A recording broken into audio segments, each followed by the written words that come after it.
Assalamualaikum warahmatullahi wabarakatuh. Innal hamdalillah nahmaduhu wa nasta'inuhu wa nastaghfiruh wa na'udzu billahi min shururi anfusina wa min sayyiati a'malina.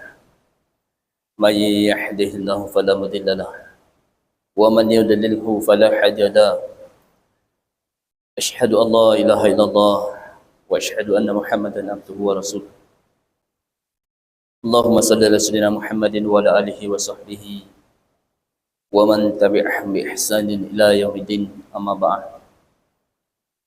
Qala Allah Ta'ala fil Qur'anil Karim, a'udzu billahi minasyaitonir rajim, bismillahirrahmanirrahim. Wal takum minkum ummatun yad'una lil khair wa ya'muruna bil ma'ruf wa yanhauna 'anil munkar wa ulaika humul muflihun. Wa qala Nabi sallallahu alaihi wasallam, man ahya sunnati faqad habbani wa man habani kana ma'i fil jannah. Alhamdulillah, hadirin dimuliakan Allah Subhanahu wa taala. Henti-hentinya kita kembali mengucapkan kata syukur kepada Allah Subhanahu wa taala dengan sebesar-besarnya. Oleh karenanya itu hadirin yang mulia,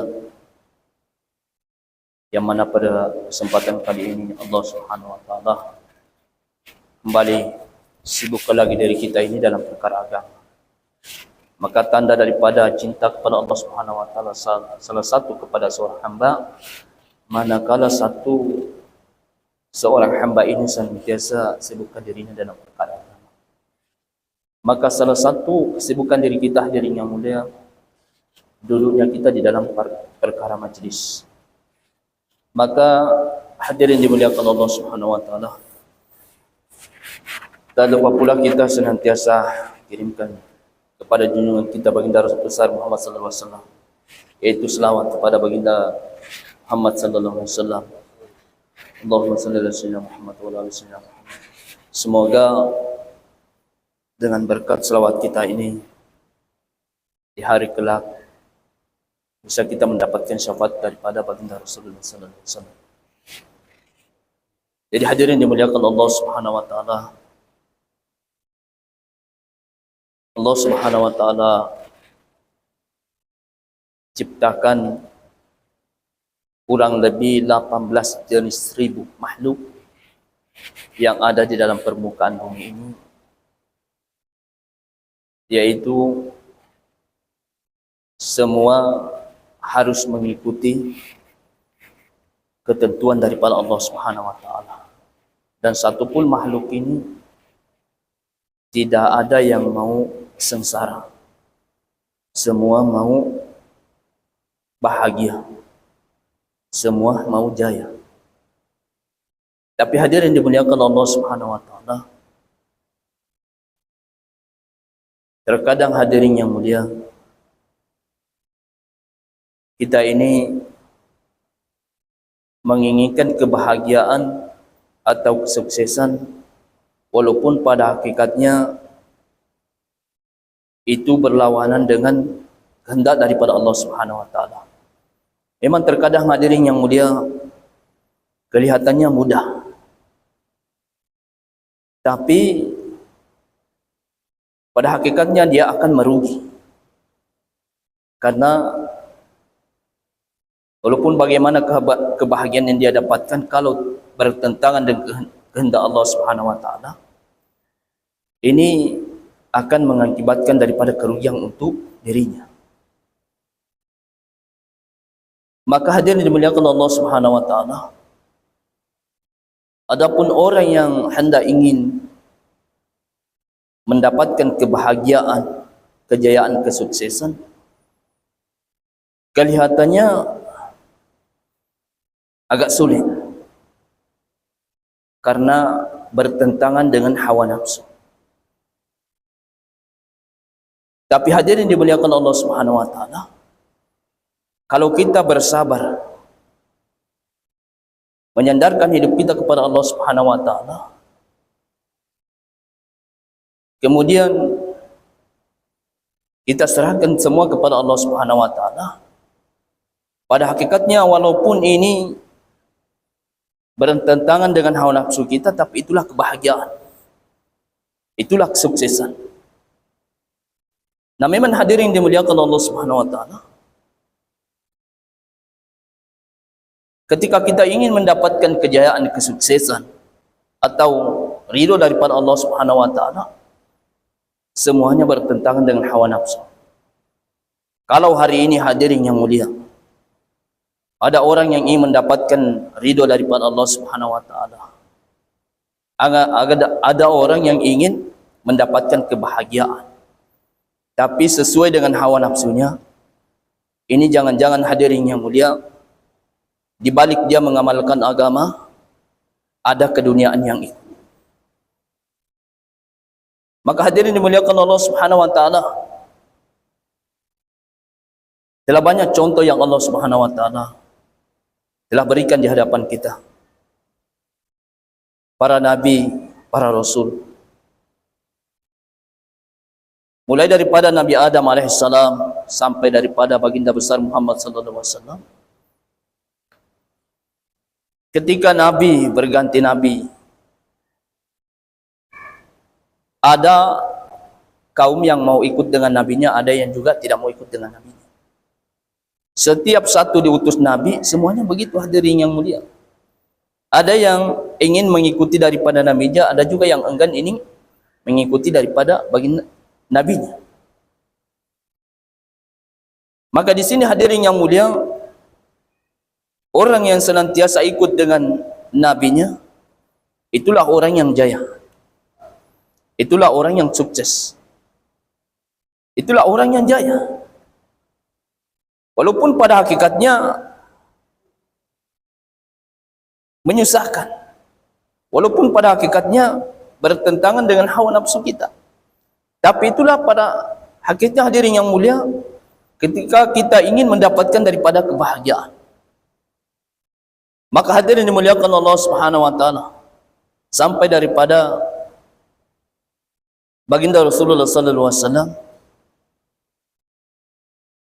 orang yang mau jaya, orang yang mau bahagia, dia harus ikut dengan cara baginda Rasulullah sallallahu alaihi wasallam. Tanpa ikut daripada cara baginda Rasulullah sallallahu alaihi wasallam, walaupun pada hakikatnya hadirin yang mulia, seluruh fasilitas yang ada di dalam permukaan bumi dia miliki, tapi sebenarnya kebahagiaan, kesuksesan dia tidak dapatkan ketika dia enggan ingin daripada mengikuti baginda Rasulullah sallallahu alaihi wasallam. Maka contohnya hadirin yang mulia, sahabat telah membuktikan kepada kehidupannya. Dahulu para sahabat kehidupannya Masya Allah sangat jahiliyah. Ketika baginda Rasulullah sallallahu alaihi wasallam bawa agama di dalam kehidupan mereka, di hadapan mereka, maka satu persatu ini daripada sahabat memeluk daripada Islam. Bahkan para sahabat ini mendapatkan daripada ridho Allah Subhanahu wa taala. Maka hadirin dimuliakan Allah Subhanahu wa taala, bagaimana kisah Sayyidina Umar sewaktu dia belum memeluk daripada Islam, maka kehidupannya ini sangat rusak hadirin yang mulia.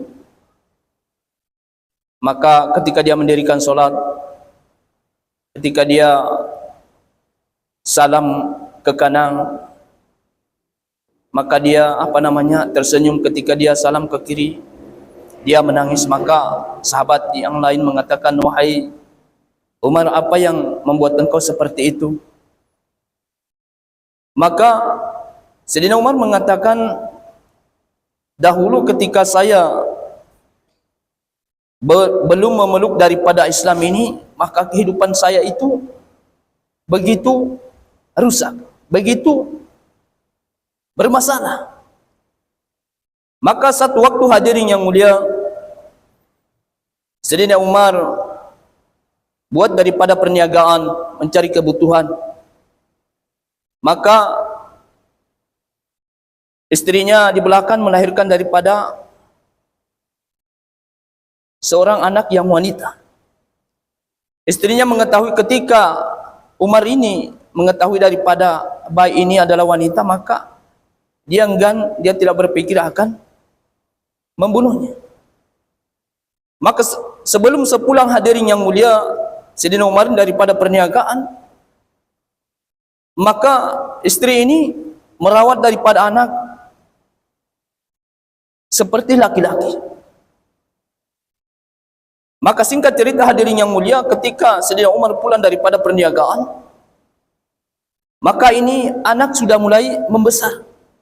Kemudian cara dididiknya dia seperti berpakaian laki-laki. Maka begitu senangnya hadirin yang mulia Sayyidina Umar, maka begitu membawa anaknya keluar jalan-jalan daripada rumah. Maka ketika di perjalanan hadirin yang mulia, satu anak ini mau buang air kecil. Maka ketika dia buang air kecil hadirin yang mulia, ternyata anak ini caranya duduk. Maka Sayyidina Umar mengetahui bahwa ternyata anak ini bukanlah seorang laki-laki. Maka begitu pulang dia hadirin yang mulia, dia mengambil daripada alat gali tanah, kemudian menggali lubang hadirin yang mulia. Maka ketika dia menggali lubang, anak ini bertanya, wahai ayah, apa yang engkau buat? Apa yang engkau inginkan? Maka begitu hadirin yang mulia, Sayyidina Umar dipenuhi daripada keringat. Anak pun ini sapu daripada semua keringat oleh ayahnya. Anak ini tidak tahu bahwa untuk apa ini digali lubang hadirin yang mulia. Begitu setelah selesai lubang hadirin yang mulia, maka satu pun ucapan kasih sayang kepada Umar anaknya tidak ada hadirin yang mulia.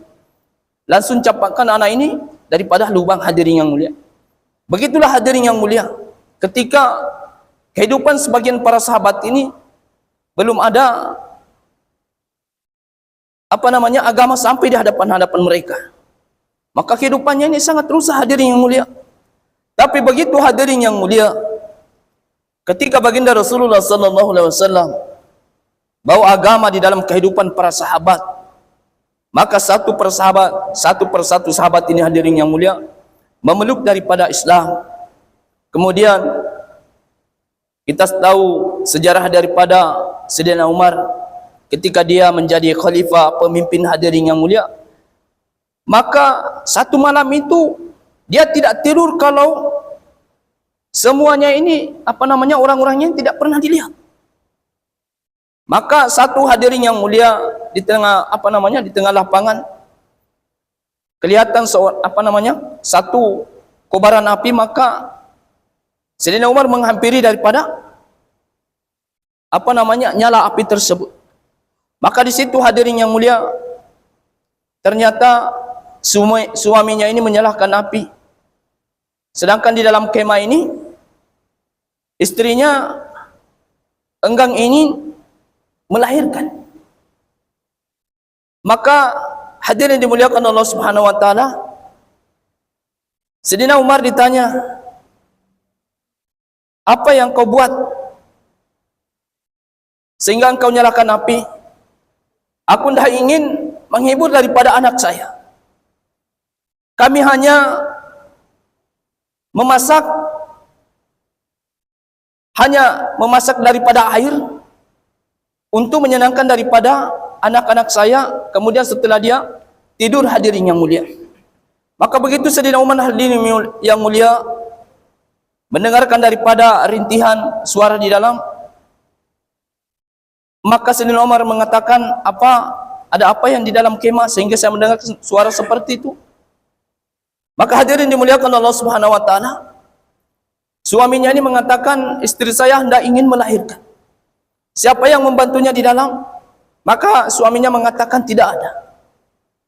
Maka satu suami ini mengatakan, hadirin yang mulia, kalaupun nanti di akhir kelak saya akan menuntut daripada Amirul Mukminin, karena dia tidak tahu bahwa di depannya ini adalah Sayyidina Umar, dia adalah khalifah. Maka begitu hadirin yang mulia, Sayyidina Umar kembali daripada rumahnya, kemudian mengajak daripada istrinya ini membantu daripada seorang ibu yang ingin melahirkan.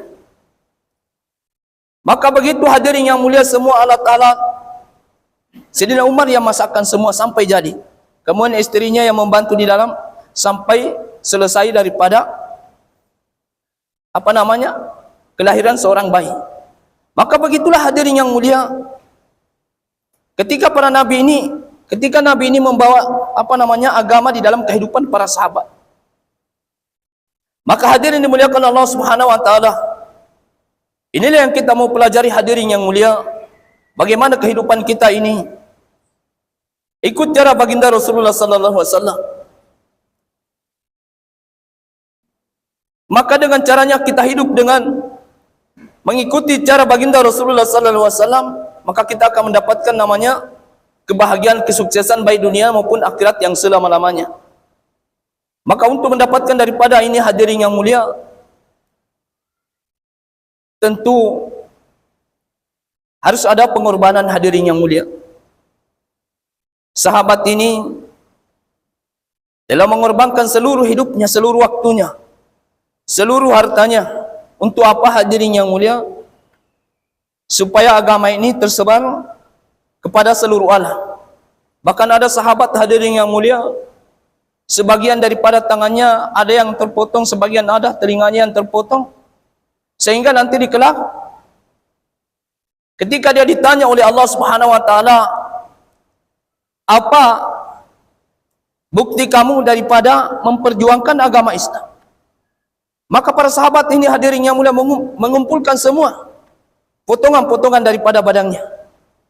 Maka umat akhir zaman hadirin yang mulia, apa bukti nanti yang bisa dibawa kepada Allah Subhanahu wa taala ketika kita ditanya oleh Allah Subhanahu wa taala, bagaimana tanggung jawab kita kepada agama Allah Subhanahu wa taala? Maka orang yang betul-betul hadirin yang mulia, yang membawa agama ini sungguh-sungguh harta dan dirinya, maka nanti di akhir kelak hadirin yang mulia, hati seorang hamba ini semuanya menghitam hadirin yang mulia. Kenapa hadirin yang mulia? Hatinya semua menghitam karena asbab daripada cacian daripada saudara-saudaranya sendiri. Asbab daripada kesabarannya hadirin yang mulia ketika dicaci, ketika dia pada saat menyampaikan agama. Itulah hadirin dimuliakan Allah Subhanahu wa taala yang bisa kita bawa bukti di hadapan Allah Subhanahu wa taala bahwa kita telah mengorbankan waktu kita telah mengorbankan harta kita telah mengorbankan keluarga kita untuk apa? Untuk agama tersebar kepada seluruh alam. Maka hadirin dimuliakan Allah Subhanahu wa taala, yang menjadikan kita masalah dalam kehidupan kita ini hadirin yang mulia adalah perkara keduniaan saja. Tidak ada perkara yang menjadikan kita ini bermasalah di dalam kehidupan kita ini kecuali perkara keduniaan hadirin yang mulia. Karena memang kita ini masih ada dalam perkara dunia. Mau lari kemana kita? Tapi hadirin dimuliakan Allah Subhanahu wa taala, alim ulama mengatakan dunia sebenarnya ini kecil, yang besar itu adalah akhirat. Tapi kenapa sampai hari ini kita membesarkan daripada dunia, mengecilkan daripada akhirat? Alim ulama mengatakan hadirin yang mulia, dunia dengan akhirat ibarat seperti satu lautan yang luas, kemudian di pinggir laut ini ada satu batang kelapa hadirin yang mulia berdiri. Yang satu batang kelapa berdiri ini adalah dunia. Yang semuanya lautan ini adalah akhirat. Tapi kenapa hadirin yang mulia tidak bisa kelihatan laut yang begitu luas? Karena mata kita ini terlalu rapat dengan batang kelapa hadirin yang mulia. Maka sehingga laut yang begitu luas tidak bisa kelihatan. Nah, bagaimana caranya hadirin yang mulia? Maka kita harus mundur dulu. Jauhi daripada batang kelapa ini hadirin yang mulia. Ketika kita mundur 3 langkah, maka pasti lautan yang begitu luas akan kelihatan. Walaupun masih sedikit hadirin yang mulia. Kalaupun masih sedikit, kita mundur lagi. Kalaupun masih